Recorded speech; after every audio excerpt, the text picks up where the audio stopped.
जब से बीजेपी की सरकार आई है, महिलाएं और बेटियों के साथ लगातार घटनाएं हो रही हैं। और पहले दिन से अगर हम देखेंगे, आंकड़े जो बताते हैं, जो एनसीआरबी का डेटा बताता है, वो बताता है कि देश में सबसे ज्यादा घटनाएं अगर बेटियों पर, महिलाओं पर कहीं हो रही तो उत्तर प्रदेश है, और उत्तर प्रदेश नंबर 1 है। और कारण ये है कि सरकार पुलिस से पॉलिटिकल काम करा रही है, और पुलिस भी भारतीय जनता पार्टी के इशारे पे काम कर रही है। और उसका परिणाम ये है कि थानों में न्याय नहीं है। जब थाने में लोग जाते हैं तो उससे न्याय नहीं मिल रहा है। अगर उससे वरिष्ठ अधिकारियों पे मिलने जा रहे हैं, वहां पर न्याय नहीं मिल रहा। अगर हम शिल्पी कुशवाहा का ही केस देख लें तो उसमें देखने को मिलता है कि कोई भी ऐसा पोर्टल नहीं बचा, या फिर कोई भी ऐसी संस्था नहीं बची, थाने से लेकर के कप्तान साहब, जिसको उसने शिकायत न की हो। उसके बावजूद भी उसके घर पर उसको मार दिया गया, और किस बेरहमी से मारा गया। मैं उस परिवार से मिला हूं, डेलीगेशन हमारा जाना चाहता था लेकिन डेलीगेशन को नहीं मिलने दिया। इसी तरह घटना विश्वकर्मा बेटी के साथ हुई गाजीपुर में। उसका क्या दोष था?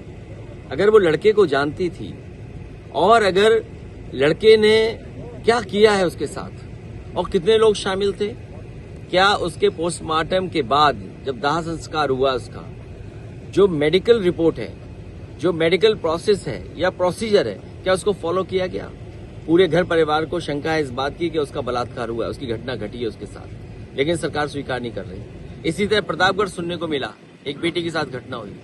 मौर्या बेटी ने खुलेआम कहा कि किस तरीके से बाग में कितने लोगों ने क्या घटना की उसके साथ। आखिरकार उत्तर प्रदेश में हो क्यों रहा है ये इसलिए हो रहा है क्योंकि मुख्यमंत्री जी आंख बंद कर करके बैठे हुए हैं। क्योंकि बहुत सारे ऐसे लोग हैं जो वर्चस्ववादी लोग हैं, और उसमें कुछ स्वजाति लोग भी हैं जो सरकार के सीधे सीधे इशारे पे, या सरकार के ही लोग हैं, भारतीय जनता पार्टी के लोग हैं। एक तो ये घटनाओं का सिलसिला है, वहीं भारतीय जनता पार्टी के पदाधिकारियों का आचरण कैसा है।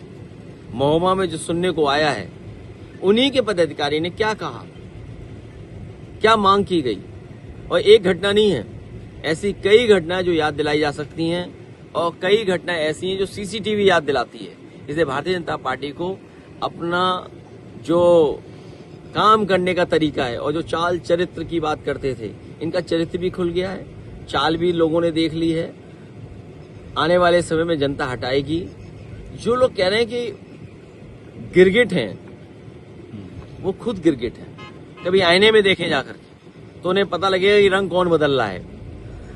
महिला आरक्षण बिल पास हो चुका है सदन से। जब उन्हें लगा कि बहुमत नहीं होगा 2/3, तो गिरगिट की तरह रंग बदल लिया पूरे बीजेपी के लोगों ने, और रात में ही नोटिफाई कर दिया। तो आज तो आरक्षण लागू है ना, तो आप आरक्षण देना क्यों नहीं चाहते? आप जब चाहें तब आरक्षण दे सकते हैं। आप कल तमाम एग्जिट आ रहे हैं 5 स्टेट्स में, आपको किस तरह से एग्जिट? देखिए, ये बहुत बड़ी थ्योरी है। बीजेपी ने अयोध्या से ऐलान किया था कि 405 सीटें जीतेंगे, और अयोध्या ही हार गए। जिन्होंने जहां से तय किया हो, और अयोध्या की हार केवल हार नहीं उनके लिए, उनकी कम्युनल पॉलिटिक्स, उनके बांटने की पॉलिटिक्स, दरारवादी पॉलिटिक्स, नकारात्मक पॉलिटिक्स, उसका अंत अयोध्या ने किया था। मुझे उम्मीद है इन प्रदेशों में ये हारेंगे, अपने अंदर सुधार लाएंगे और संविधान के रास्ते पे चलेंगे। आज जो असेंबली सेशन चल रहा है उसमें मुख्यमंत्री लगातार आप पे आरोप लगा रहे हैं आपकी पार्टी पे कि सपा और कांग्रेस ने जो है महिलाओं के साथ धोखा किया है। देखिए, मुख्यमंत्री जी होश में ही रहते थे। कभी देखा उन्हें होश में रहते हुए?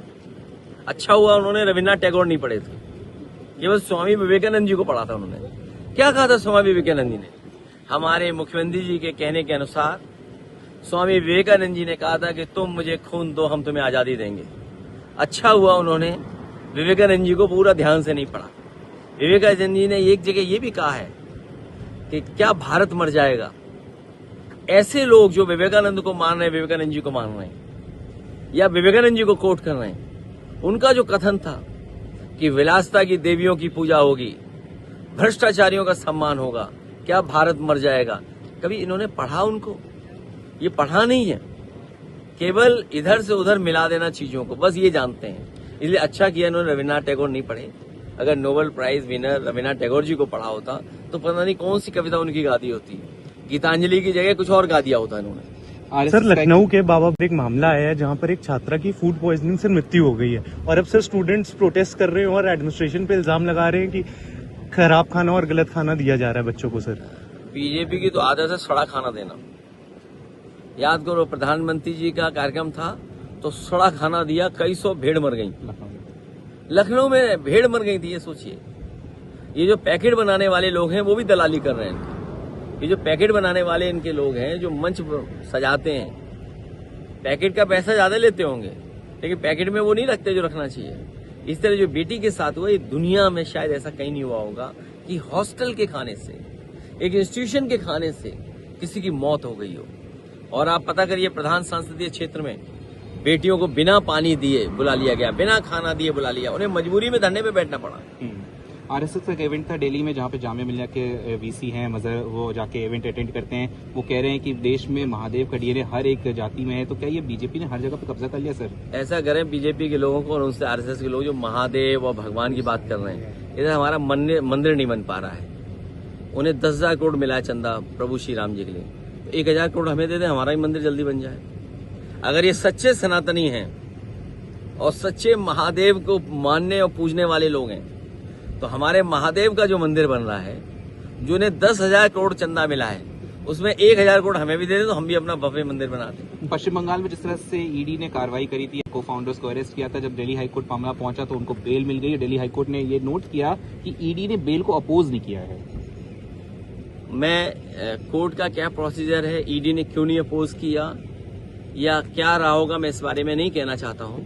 लेकिन ईडी, सीबीआई, इनकम टैक्स, पूरा देश जानता है कि उद्योगपति के इशारे पर भारतीय जनता पार्टी काम कर रही है। कुछ उद्योगपतियों के इशारे पर Bharatiya Janata party ED, CBI, income tax से काम लेती है और उसके कई उदाहरण में भी नहीं जाना चाहता हूं।